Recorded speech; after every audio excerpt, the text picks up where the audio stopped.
हर एक धरती पे ऐसा कोई पैदा नहीं खे जे हमारा से धोखा कर जाई, काहे कि हमारा भी गद्दारी के एक सजा हो, 10 से ज्यादा खोखा भर जाई।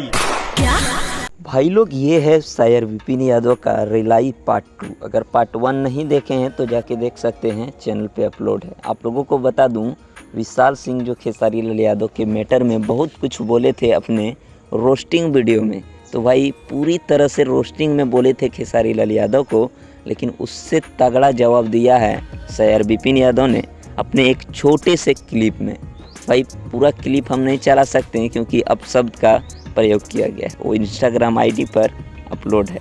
तो भाई खेसारी लाल यादव के सबसे बड़े फैन बोले जाते हैं शायर विपिन यादव, और सबसे बड़े फैन बोले जाते हैं पवन सिंह का विशाल सिंह। तो दोनों में शायद अब मैटर शांत हो चुका है और विशाल सिंह एकदम भाई चुपचाप अब कोई वीडियो इस मैटर पर नहीं ला रहे हैं। तो उम्मीद है कि भाई ये विवाद जल्द ही खत्म होगा और फिर से खेसारी पवन का एक फैन होगा। मिलते हैं फिर नेक्स्ट वीडियो में। Thanks for watching.